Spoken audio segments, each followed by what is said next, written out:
Welcome back to the Ask Avidian Podcast. I'm Jake Borbidge, Chief Investment Officer here with Robert Palmer, our Director of Financial Planning. Robert, thank you for joining me. It's been a while since we've done one of these. I think it's been about a month, and a lot has happened over the last month. Last time we got together, we were kind of speculating on what's going to happen with tariffs, but they had really kind of just dropped, right? First inklings of news were starting to materialize. And obviously, everybody knows the markets did not like those first few days of news. Since then, it's been an up and down market, mostly down, but a lot of volatility, a lot of things that were not present in the market over the last couple years. And so I think the market, there's a lot of people that are trying to digest this for the first time, or at least the first time in a long time. So, as of this week, we actually saw that the first quarter's GDP contracted. Not necessarily a surprise to investors given the amount of importing that was done and the reduction in exports over the first quarter. But that's kind of what we're seeing on the ground. So, Robert, you're meeting with individuals and families, and you're probably, hearing a little bit of a different perspective than I would typically do. I'm looking at data all day long. What are you seeing in terms of just overall sentiment when you talk to, real people with real savings that are dealing with real world issues?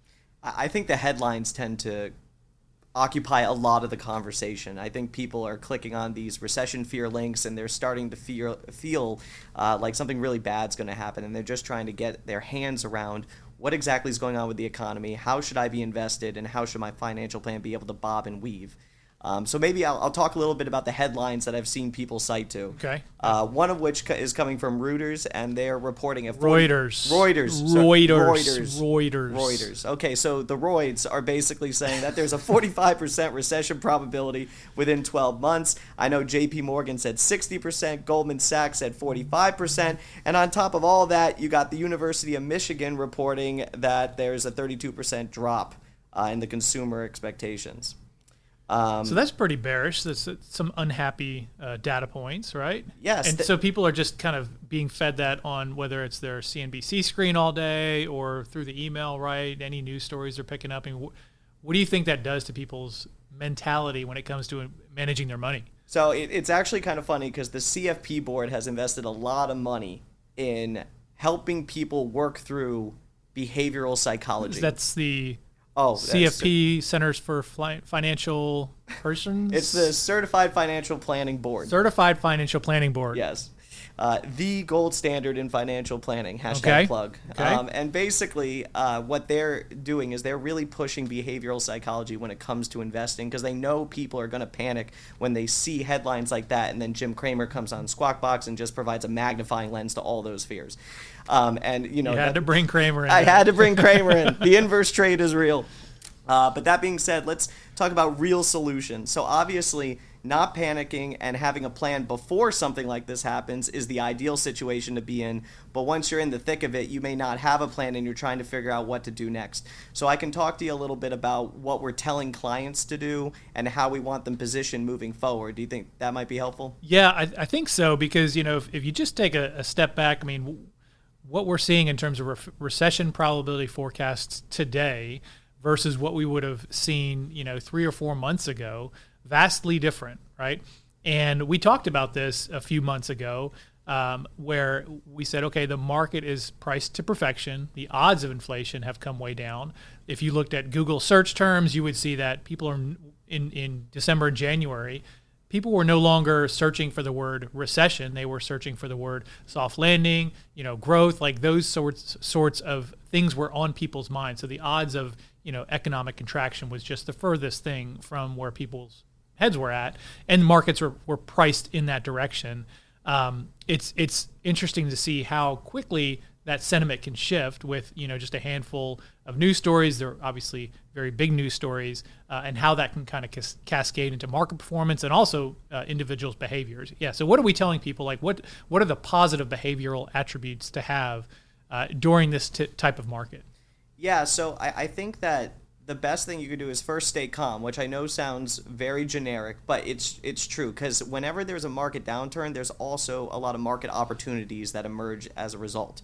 And so usually what we'll do is recommend strategies that take advantage of the downturn and also provide some upside potential in the long term. So in the short term, we're looking to de-risk, rebalance, and doing it strategically with sort of tax loss harvesting, right? Seeing if there's positions that we want to weed out of the portfolio, capture some losses, put into maybe different investments that we feel might be able to fare the environment or the change in the economic environment a little bit better than what they had, and then carry those losses forward to ultimately offset gains in the future. So that gives you some tax alpha in the portfolio. And we're also looking at things like, okay, if the market's not doing well, has your income dropped a little bit? Are you recognizing less gains because of where the market is? That could be a really good opportunity to do some Roth conversions, right?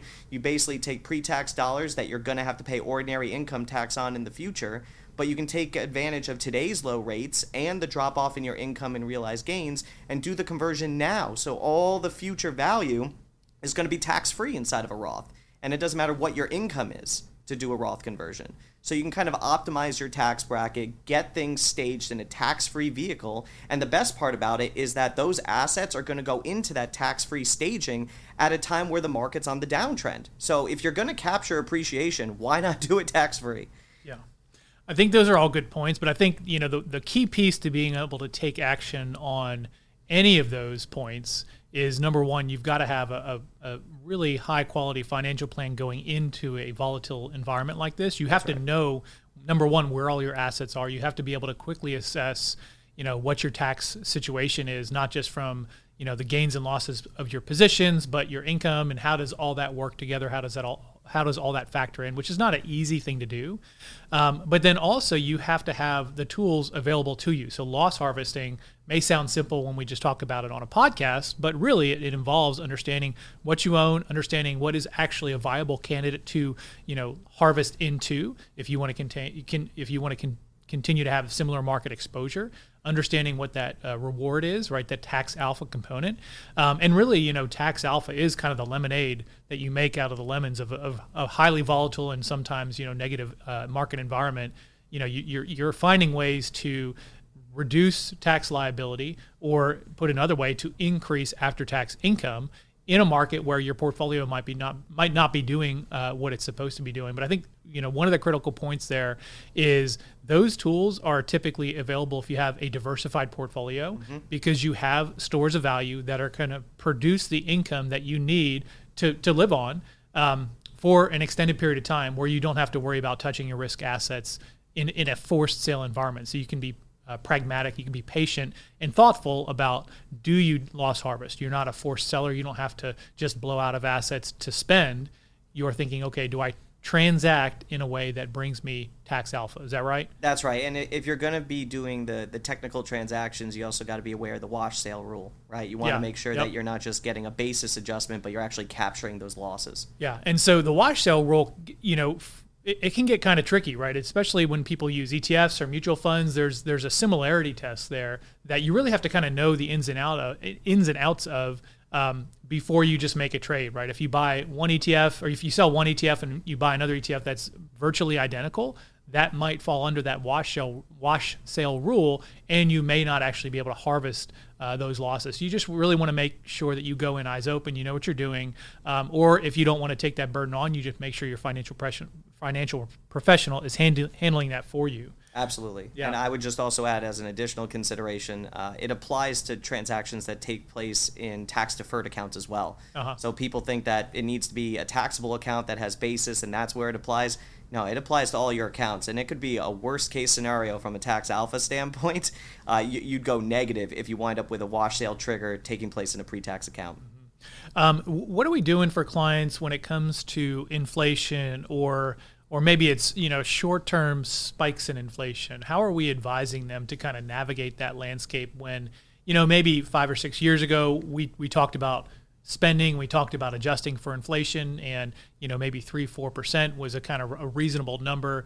If you look at the tariff rates and how that would transfer to prices, or transfer through to prices, that 3 or 4% in the short term could be significantly higher than that. So how do we talk to clients about weathering that part of their portfolio? Yeah, that's a really great question, and it kind of depends on the client. I'll address business owners last because that's a little bit more complex. But I would say for the most part, if you're looking at a retiree that's kind of on a fixed income schedule, they're going to see upward adjustments in the amount of income that they're going to need month to month. And so usually that could mean either introducing maybe some private credit exposure or just more fixed income and potentially de-risking some of the equity exposure so there's more cash on hand for them to be able to pay for expenses. And all that should be done proactively because you don't want to be sort of freeing up cash or going into fixed income after the expenses come in or after you start seeing the bills. You kind of want to get that rolling beforehand because otherwise it's going to be an even bigger drag on your portfolio. So that's one thing that we definitely want to make sure we do. The other one is if you're sort of pre-retiree and you're in an accumulation phase, we now need to figure out where the goal priorities are. Do you continue spending the way you're spending, or do you pull back so you can continue to accumulate at the rate you were going proportionate to inflation? Meaning save more, spend less. Exactly. While you're accumulating. Exactly. Right? Yeah. I bet those conversations are really good, right? Oh, they're so fun. Okay. People love to be told they have to spend less on their lifestyle. It's so Yep. easy to have that conversation. That's a good point. That's a good point. Having the wisdom and actually acting on are two different things. That's right. But I think what we've seen historically is that if you're able to take that wisdom, put it into practice, it makes huge dividends. It pays huge dividends, over time, right? And that's what we want to make sure we're taking advantage of the time we have at our disposal. So maybe we should talk a little bit about portfolio changes too. So the planning side of things is hugely relevant. There's a lot of things that are going on inside a portfolio in addition to loss harvesting. And so on the investment team, we've been looking at markets as well. And while we are not, we're not day traders, we are not, on a week-to-week basis turning over our entire portfolio, we are making some subtle changes where we think it makes sense. And doing some things, behind the scenes to make sure that we at least maximize the returns you can achieve, through this type of volatile environment. And I think the most important thing for us is we always bifurcate what we're doing pre-tax and post-tax, right? So taxable accounts are treated very differently than non-taxable accounts, IRA accounts. So on the taxable accounts, obviously loss harvesting is one thing that we've done a few times already during this market sell-off, and that's been fairly helpful, I think, in terms of generating tax alpha. Rebalancing into volatility is something that we think about, but it's less common to do that for a taxable account where you have to realize, transactions and may realize some gains. That's something that we typically reserve for our non-taxable accounts where there is no tax penalty to trade, right? And so if we look at data, and I look at a lot of data, if you look at data going back, 40, 50 years, you can generate an alpha just associated with rebalancing portfolios into volatility, right? So equity markets are selling off.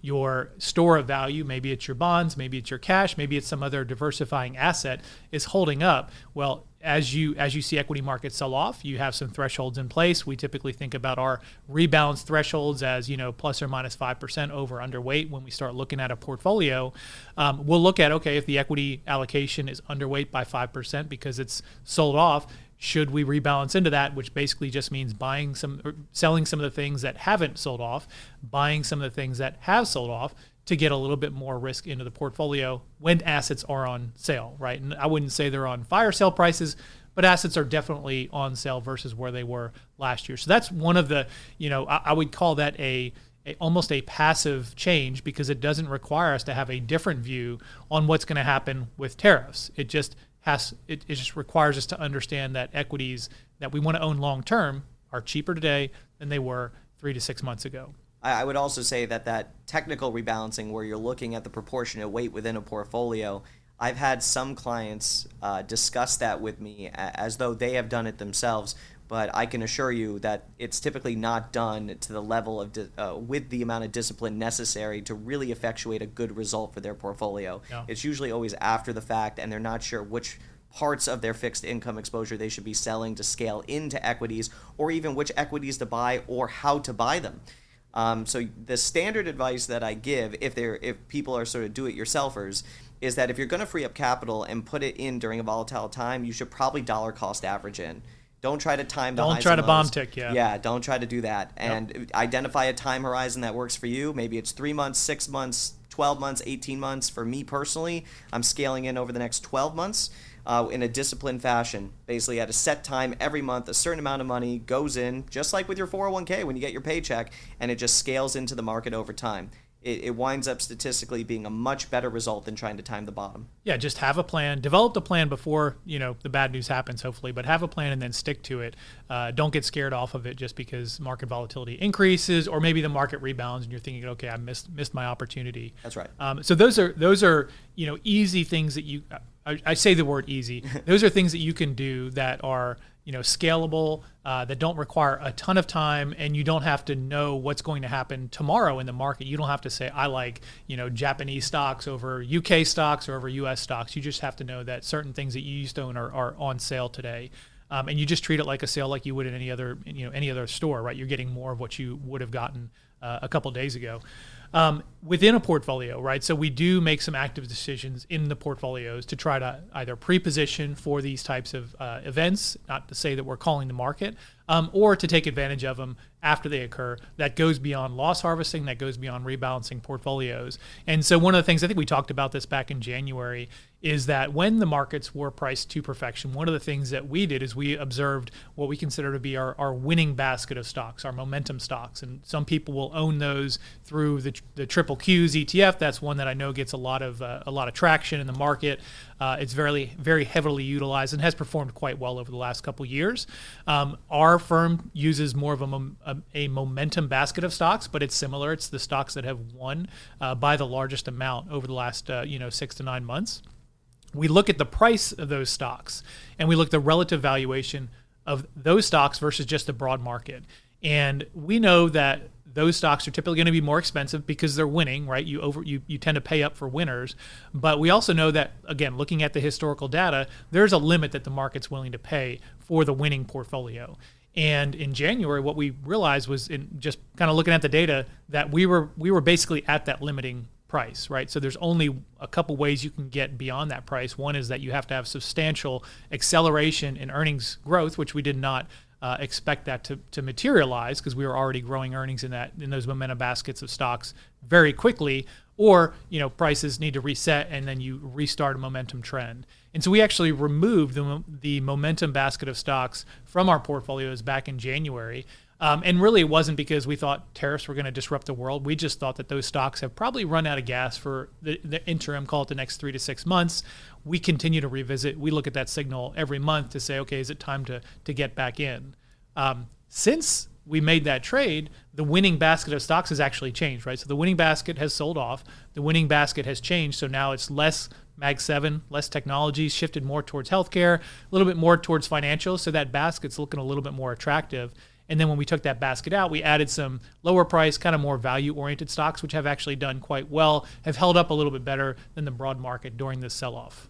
Well, I think this is an important thing to highlight here with regards to what you're looking at versus what the ordinary investor is looking at, because you looked at the data in January and said, hey, we're basically priced to perfection. We need to figure out a way to kind of de-risk or just allocate a little more efficiently going into what will likely be a slower earnings quarter or year in 2025. But what most people were looking at were the article headlines stating that, hey, we threaded the needle. We're going to have a soft landing. Yeah. Inflation's coming down, baby. We're going to the moon. Stay invested. Yeah. Election highs. Right? Election highs. Yeah. Trump's in. He's going to deregulate. Everything's going to go up. Yep. And I think this is sort of the difference between what you're looking at as a professional investor versus what the casual investor is looking at. And it's kind of hard for an ordinary investor to be able to get that data and really understand what it means and how to use it, or even where to get it, where to get reliable information with all these headlines circling. No, I mean, that's a great point. And just to be clear with the audience, I read very little of the news other than just understanding what people are talking about. Mainly my usage of news sources is to understand what the market has already priced in. So today, when you look at the news, it's very bearish, right? Now, there's a reason it's bearish, partially because the data that's coming through, which most of the data that news reports on, is explaining what just happened, right? So if you want a good kind of play-by-play of what just happened, that's where news will come in, and that'll be useful for that purpose.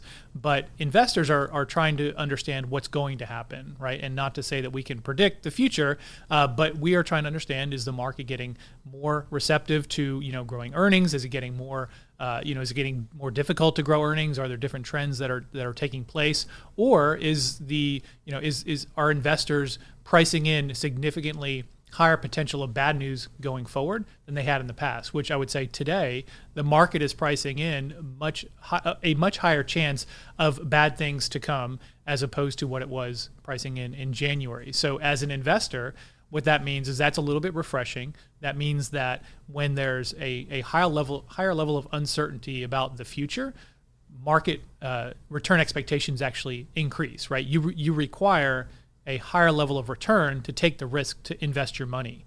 And that's a little bit counterintuitive, but that's, if you juxtapose that with what we saw in January, the required return that the market was demanding was much lower because the perception of risk, or the perception that things aren't going to continue going well, was much higher, right? So we look at today as, okay, well, this is actually something, and you see it through the data too. Earnings multiples have come down. If you're a fixed income investor, credit spreads have started to widen out.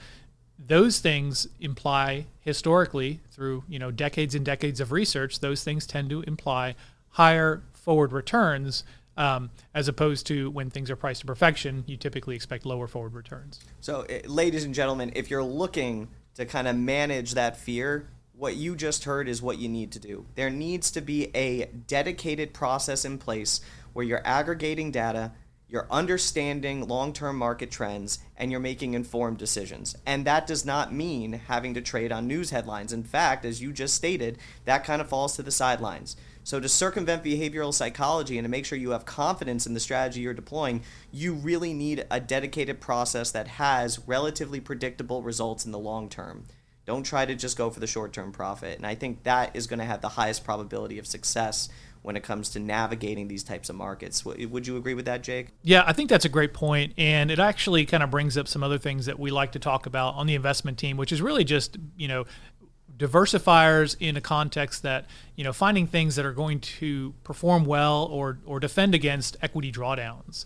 And you could think about those as hedges. You could think about those just as low correlation assets. But we do spend a lot of time thinking about, okay, if equities don't continue to return 10, 20% per year as they've done over the last, couple years, we want to make sure that we can still have opportunities to grow individuals' wealth or to provide, high levels of income in all market environments, right? And so there's a number of tools that we have available to us.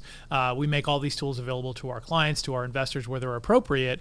But those tools, can be as simple as just laddered bond portfolios that are going to deliver highly reliable cash flow over time, regardless of what's going on in the marketplace. And they can get as complex as things that are, private equity investments or private credit investments, things that don't trade on exchanges. When sentiment changes in the market, those portfolios, those assets don't respond by showing discounted values as quickly, so they provide a little bit of a buffer. And there's things that are kind of more in the middle. We call them liquid alternatives. Liquid alternatives are designed to be, funds or investment strategies that you can put your money in and take it back out, on a daily basis, but they're designed to not act like equities, so they don't have a lot of exposure to stocks. And they also are designed not to act like fixed income. So in a situation where you're not sure how to protect your portfolio, and again, there's a number of ways to protect it, you want to have I'll call it a diversified defense approach. So when we look at market sell-offs, and we looked at the last, 7, 8, 9 market sell-offs, big ones, when we look at, what works and what doesn't in those environments, it's not always the same thing. So if you look at 2008 financial crisis, one of the best assets to own was just long-term treasuries, right? And there's a good reason for that. Interest rates were elevated. They were coming down fairly quickly. That's positive for long-duration treasuries, longer-duration investment-grade corporate bonds, right? Also kind of in that same boat. And equity sold off substantially. Some of the other defensive assets like hedge funds did not do well in that environment because they had to deleverage, right? So that would be a situation where, okay, score one for your traditional long-term bonds. If we look at the sell-off that happened in 2022, right, where there was concerns about interest rates continuing to stay high, long duration bonds, that wasn't as big of a market sell-off, but those long-term treasuries, they sold off substantially. I think they actually sold off around the same amount that equities did. It wasn't at the exact same time, but they weren't a great defense. Gold was a better defense. Alternatives, credit were better defenses during that time period. So when we look at diversifying a portfolio, it's very hard to predict, probably even, I would say, impossible to predict what the best defense strategy is going to be going forward. And so we typically advise on having a number of different defense strategies in place at one given time, because one of them will likely be the defense strategy of choice, and then the others may or may not provide the level of defense you'd like out of those. So defense strategies and diversification using alternatives and treasuries. I'm pretty confident most people will know what treasuries are, but if they're looking to introduce sort of alternative assets, how do you filter out which alternative assets you should buy, and what are the access points to going and getting that into your portfolio? So this is an area where I'd probably say it's good to have a professional on your side. Filtering those assets out. Number one, most of those assets are not accessible to the broad base of even accredited investors unless you're going through a financial professional. There's regulatory reasons for that. It helps us, continue to have jobs. So I'm grateful for that barrier. But mainly it's because there's some additional complexity with those private investments. You can't buy and sell them on an exchange. Getting your money in, getting your money out is not as easy as buying an ETF on Fidelity.com. So you're going to need a professional in that situation. But the things that are accessible today, private equity, private credit, infrastructure, real estate, even hedge funds to some extent, though there are a lot more of diversified access points available today to individuals in the wealth spectrum than there were 5 years ago, 10 years ago. So the tools available today are much more diverse than they used to be, which I think is definitely a good thing for our clients. And this is sort of a focal point for us here at Avidian, right? With the alternative asset, just access to. Yeah, I mean, we spend a lot of time, I would say, thinking about alternatives, thinking about private markets, not just in terms of what we think is going to be the best return per unit of risk, but what is the easiest way for our clients to access that? How can we make that experience a pleasurable one, or at the very least a less difficult one than they would experience with our competitors? But ultimately, when we look at those asset classes, we look at it much like we look at other asset classes. There has to be a return reason to put capital into those asset classes. And it has to be, from our perspective, a higher return bar because you're locking your capital up over time. Fortunately, I think there's a pretty sound philosophy behind that. You're providing capital to an area where it's scarce, so that when you do that, you should be able to demand a higher return premium. And so that typically has proven out in the data when it comes to private equity versus just public small cap stocks. Private credit, when it comes to comparing that to high yield, right? That tends to have been proven out in the data. And so we kind of base some of our expectations around that. There's also, it has to serve a risk component, right? If you just get, similar returns or a little better return, but there's no diversification, really kind of calls into question whether it's worth the effort to go into that asset class.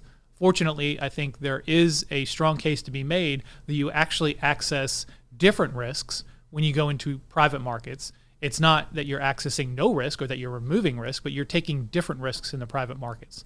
And the good thing about that is if you can build a portfolio with a whole bunch of different risks, things that behave differently, then you build in diversification. And we all know diversification is the only free lunch, right? There it is. Yeah. So, Robert, this has been a lot of fun. I know we're getting a little bit long in the tooth in terms of time. Hopefully this was helpful to our listeners. I know it was helpful to me to chat and hear some of the things that you're doing for clients. If you guys have more questions, please contact us or come check us out at avidianwealth.com.